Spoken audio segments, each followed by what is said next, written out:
Coming at you live from Brooklyn and Jersey, it's Real Talk, Rates, and Repeat with your hosts, Gary and Queenie from Cliffco Mortgage.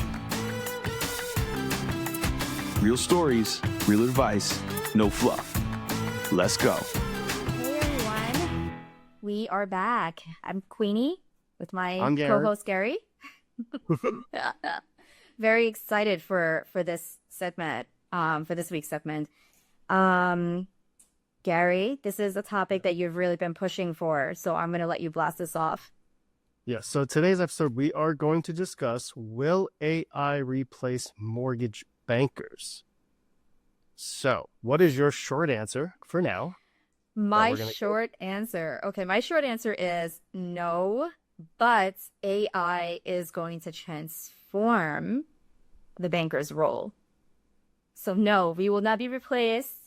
I am not going to retire anytime soon, as much as I want to. But I do think AI is going to help, actually.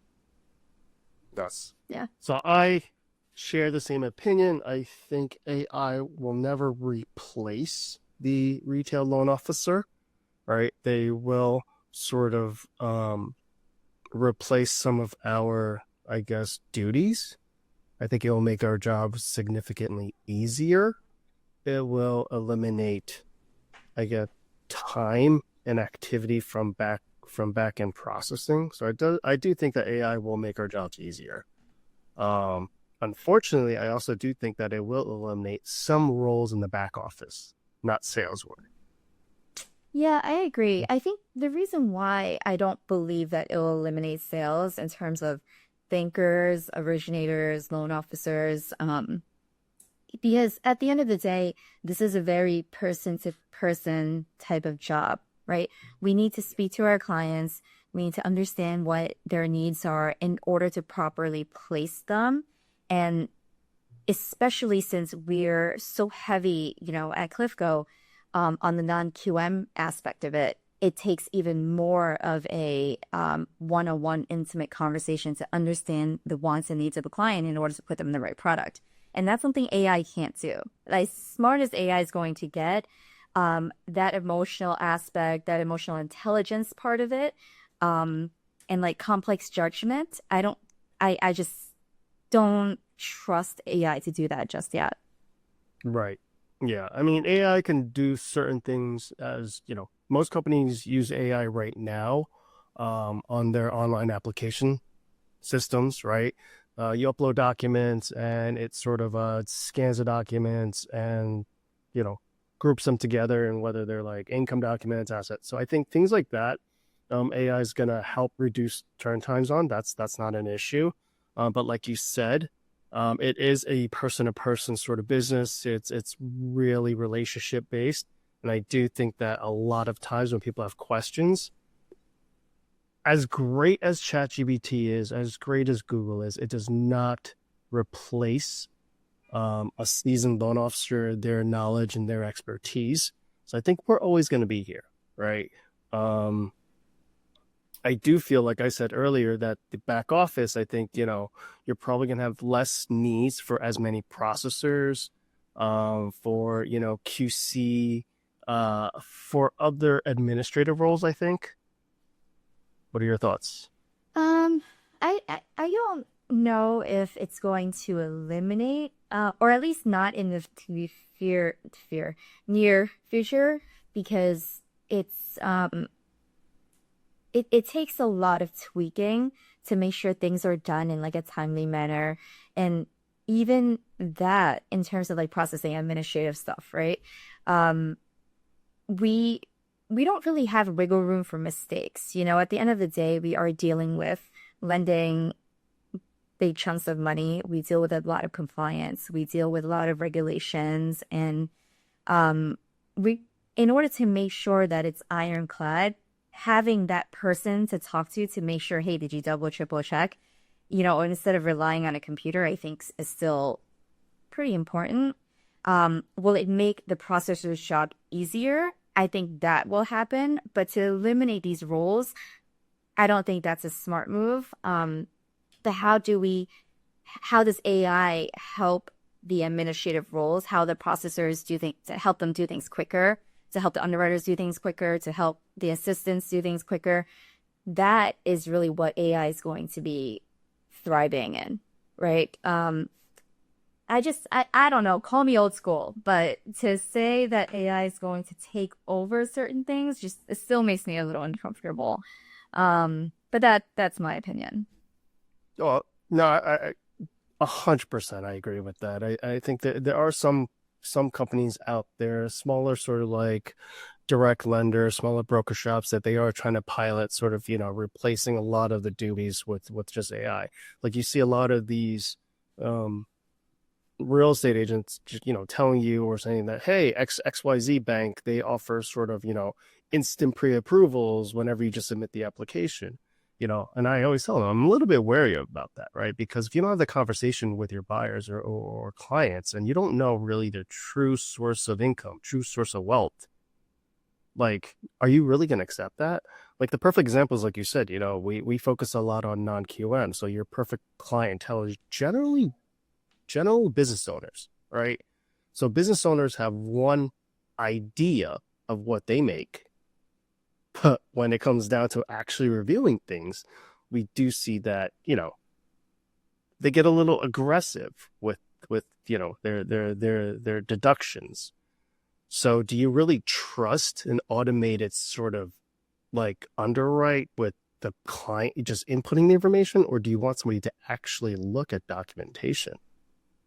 And it's also the accountability, right? Like if I was a realtor and I was referring over a client to a bank, right? Whether it's AI based or, to an actual banker, it would really frustrate the crap out of me if something went haywire and I didn't have a person to call and be like, hey, what happened here? What's going on? What's the update? How come this is coming up right now? Like to have a person to be held accountable to what's going on is 80% of any type of working relationship, right? That trust. So how do you do that with AI? I mean, hey, look, I've asked ChatGPT a bunch of stuff and it's always given me great answers. So I'm sure there's a level of accountability there. But when we're talking about real time, if something went sideways, you have to reach out to someone. It's always better to speak to a person, right? But I'm not going to knock AI altogether and say, hey, it's insignificant or it's not great. Like the advances that it will help with, the speeding things up, getting things done in timely manner. I mean, you're based in New Jersey, I'm based in New York. We love speed. Everyone wants like, why is this so slow? I want this done quickly. So having AI is going as part of our process is going to really help with that speed because it's going to take a lot of mundane tasks out of our everyday process.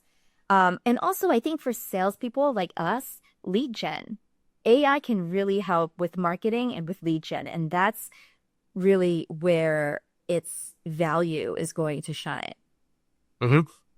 I use ChatGPT all the time, like it helps, gives me ideas on how to structure marketing projects, how to, I talk to it like it's my friend. Yeah. It definitely helped. I mean, especially like, not just ChatGPT, but other sort of AI sort of platforms. But ChatGPT is obviously the most well-known. So obviously people are going to go to that first. Some of the things that, like you said, is going to help sort of make everybody's jobs easier, or like you said, marketability, like how to have a better sort of presence, right? Like if you ask ChatGPT, like who are the best local mortgage people, right? And it'll give you a list, but then you could also ask like, how do you increase your own exposure, or how do I get on that list? And it will give you sort of like ideas or sort of instructions like you need to do this in order to, increase your SEO. So I do think that it will replace certain, I guess, functions in certain jobs. I think one of the biggest things is SEO. I think SEO is unfortunately it could be potentially replaced by ChatGPT. I'm probably going to get a lot of hate for saying that. Well, just like you said before, it's like Chat GPT is one of the more popular ones, so it's really easy to relate to that, to refer back to that. But there's a bunch of other ones out there that like would that's more on an artistic and creative sense, right? Like if you can actually recently I did a video of I didn't do a video. I asked AI to do a video of my dog cooking fried chicken. Oh boy. So just to talk about how crazy, AI has gotten. I literally just put the prompts in there and I uploaded a picture of my dog and it showed my dog with an apron in the kitchen flipping over fried chicken with Tom's. And Oh I my God. died. I watched it a bunch of times. We're actually gonna put this up for you guys to see. Um, but yeah, like it's gotten so smart and we can't say that, we all have that creative bone in us. So to No. have this other platform that's going to help, like, hey, I have this idea in my head, but I just can't quite make it into like a real life thing that I can see. Um, that's what AI is doing for us. Like I just put in the prompts and it just gave me the video that I had in my head that there was no way I was going to articulate it. Right. Um, and that's going to help tremendously with marketing. And we're in sales. We need marketing, Yeah. right? I definitely agree. I think one of the things that I sort of also tried experimenting with was also there's an app out there. Obviously, we're not getting paid, but it's called HeyGen, HEYGN. Oh, I shut that out too. Yeah. Yeah. It makes you like record like your face, like 360 view, and then speak like a script. And then from that data and from those sort of like sort of videos, they create like a video of you on any topic that you want to discuss. And it looks like you sitting there speaking. Obviously, there's some pauses, so it's not as fluid as, Mhm. me having a real conversation, but it's crazy, like what it can do at this point. Yeah. Like also like obviously, you doom scrolling through Instagram. Have you ever seen like the AI videos of like the gorillas that act like No. humans? Oh my God, I think it started out because there was like this debate online of like who would win between a gorilla and 100 men, right? So I guess somebody made like an AI video from the viewpoint of like a gorilla acting like he's getting attacked by 100 humans, and it just went through a whole series. It's pretty fun. Well, it is getting like pretty outrageous. Someone recently introduced me to an Instagram. It was this profile. It's this granny. I forget. She's like always in pink. And when it was actually a realtor, I was talking because we were having this conversation about AI and how it's going to help with marketing, promoting, blah, blah, blah, whatever. And she's like, "Oh, did you see this video, of this granny?"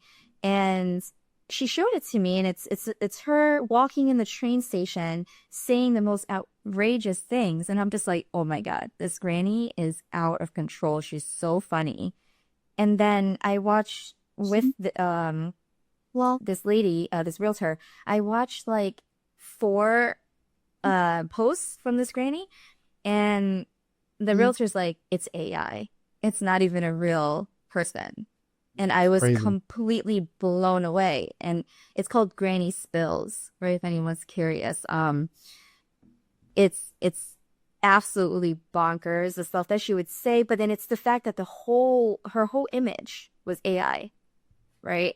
But it didn't look like it. It really looked like a person just walking around the city talking, right? But to kind of piggyback off what you were saying before about HeyGen, I went on another one recently where it had me read out like a sentence or two, and then it would recognize my voice. So then once I transcribed the few things, I would just kind of type in whatever I want the app to say, and it would say it with my voice, which is very scary. It is. But Yeah. it's efficient and productive if you know how to use it correctly for your business. So Yeah. not saying if anyone receives calls from me that it's not going to be me. I promise I won't be using that.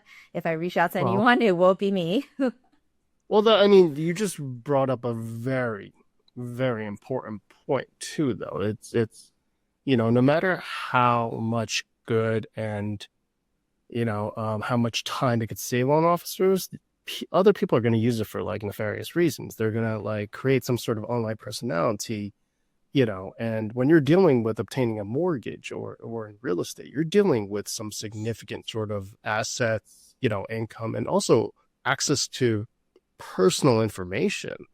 So people also have to be very, very careful about who they're actually submitting documents to. So I think that's also another reason why they're never going to truly replace humans. It's because you do need that, that certainty that you're dealing with somebody, Um, yeah, somebody out there, like, obviously we all get, scam phone calls, whatever, but what's to stop somebody from making an online personality and acting like they're a loan officer, collecting somebody's date of birth, social security number, address history. Like, these are all information that you can literally steal anybody's identity. It's kind of scary if you if you don't do your due diligence and make sure that the person you're speaking to is real.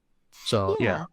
I mean, like, do you think your client's going to trust a computer to approve like their $1 million mortgage as much as they're going to trust like a person sitting across from them or someone that they can Google or check on LinkedIn or check on Instagram to be like, okay, this person really is doing what they're saying they're doing. They work for this company. This company's real. So that's a very interesting question. And to answer that question, no, I don't think a lot of them do their research. I think a lot of them will go online, or a lot of them will just Google anything and they'll call a random 800 number. How many times have you, had a client come back to you and be like, yeah, well, X, Y, and Z from some bank, which is wind up being a call center. I'm like, oh, how'd you find them? Oh, I Googled them. Like, yeah, but the key word that you just said is come back, right? The client came back. no, but I'm saying like beforehand, right? Beforehand, you're saying like how often do they do research? How often do they want to make sure that they're speaking? So like a lot of people don't do that research. A lot of people's form of research is lowest rate possible. They find an 800 number throughout the first 3 links, which are generally paid to put those lists up there, and then they just call them. Like, what's to stop anybody from like purchasing or that and having a fake personality and just getting people's information? Yeah, I guess that is true because if I think back, I would say maybe 20% of my clients have actually LinkedIn me or like, cause you can tell, right? Like you can like nowadays with like LinkedIn and like Instagram, if someone looks at your like reel or they check you on LinkedIn, you can see this person just checked your LinkedIn, right? So Yeah. I have actually in the past quite a few times gotten that where I'm like, oh, okay, well this person's just making sure like, it's almost like they're looking at my resume in a sense, right?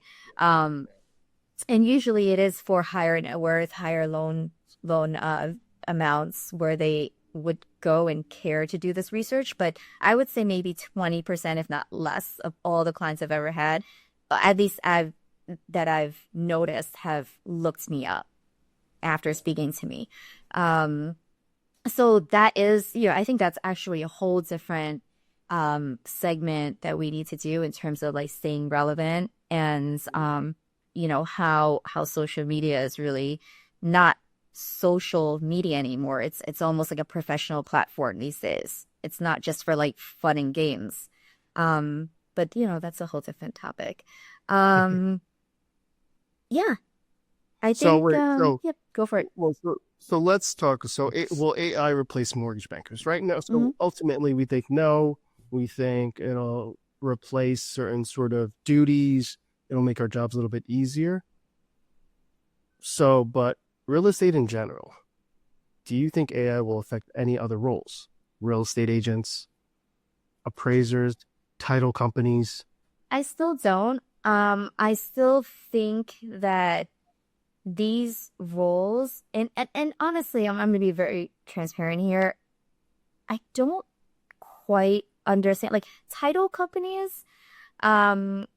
I understand the importance of the title report. I understand the importance of that that player in the transaction, but will AI replace title reps? No, I don't think so. I think it's the same thing. I think it's always going to, I think for title, real estate agents, lenders, it's always going to be such a relationship focused business. Especially when you're dealing with issues that might arise, right? Like what if you have a title issue? What are you going to do? Email a computer, right? You're going to need a point of contact to just go and speak to. And more times than not, a processor, an underwriter, just like us, right? In the lending space, they're not going to have enough time to sit there, pick up a phone call. Like their job is to prepare the documents, make sure everything is, cross the T's, dot the I's. You're going to need somebody to actually sit there and speak. Just like if something goes wrong during underwriting or during your loan process, they're not going to call your processor or your underwriter. They're going to call you, right? So I think sales, as far as in title, that's always going to be there. Real estate agents, no matter how many people want to go on there and say, oh, I saw this on Zillow, I saw this on Trulia, right? It's never going to replace that local in-market expertise and that negotiation, especially when two realtors, I feel, have an existing working relationship with each other on past deals, right? Like, I think that's extremely important. I do feel that appraisals could be significantly impacted by AI. Because what is the purpose of an appraisal? It's really to what? To take a look at the data across, right? The past and previous sales and calculate. It's their opinion of the value, right? Right. But the part that I hesitated. It's an opinion. It's an opinion. And the part that I hesitated when you brought up appraisal initially, to say right away that like, hey, that may be impacted, is because there's a whole section of an appraisal that I think a lot of people aren't aware of. So again, appraisal is an opinion of value of that property, right? And what's heavily based on that is previous sales, comparables, things like that, right? But there's a whole section that has like a side-by-side, like, okay, well, this one is sort of the same as the subject property, but this one has an upgraded kitchen, right? It's going to be very difficult for an AI to be able to give the proper assessment on what that upgraded kitchen really means, whether it's an add to the subject property's price or minus to the subject property's price. Yep. Right? So someone still needs to go there to make note, like, well, this one compared to this has a more upgraded kitchen. This one compared to this has a better view, right? All of those things, there's like 20 items on there that you can pretty much add or minus to the value of a property. And the determination of what that takes away or gives to the value is also different, right? Because we're like, oh, well, it has better view, so it's 5,000 more to the value, right? Or it could be 15,000 or 20,000 more to the value. There's just so much more nuance to that I'm not sure, like for you to plug all that in, for AI to pop out something for you, that's a real person doing it. So that's just kind of my opinion when it comes to appraisals, especially in markets where we work, like New York, New Jersey, where most properties are not cookie cutter. They're all very unique and different, or most of them are unique and different in their own ways. And value should be placed on that uniqueness. Yeah. I do think you're right in some of the aspects of, you brought up like, oh, the view and things like that. So obviously being in New York, being in the area, like obviously with condos, it's significantly different, right? Because you have certain quote unquote lines of the condo that sell better because they have better views. Or if you're 1 floor or 2 floors above, it's going to be, like you said, a much better view, and that's why it's a higher price. I do think some of the things that we battle as far as in the mortgage process is just really consistency with the appraisals, right? Because like we mentioned earlier, it's an opinion of value. So it's always going to be subjective. So if you and me look at condos, right, we're going more likely than not, we're going to have different sort of opinions on what it's worth, right? Like we might have different sort of ideas of what this adjustment could be and things like that. But hopefully, if you're trained and go through apprenticeship and all that stuff, the value should be relatively pretty similar, right? But I think that's where a lot of frustration is, especially in this market. Because how many realtors have you spoken to that's always complain about appraisals? Oh, this appraisal came, underappraised because of this. Or if you have a higher loan amount, right, you typically have to have, what, 2 appraisals? How often do they both come in at the same value? So that Same kind of, property. well, I mean, that kind of goes to what we were saying before about AI, right? Like, Yep. it can make the job quicker, easier, but I don't think that's the issue with appraisals, right? Like, I don't think that AI is going to help or not help in either way. I think what appraisals need is more regulation and more consistency.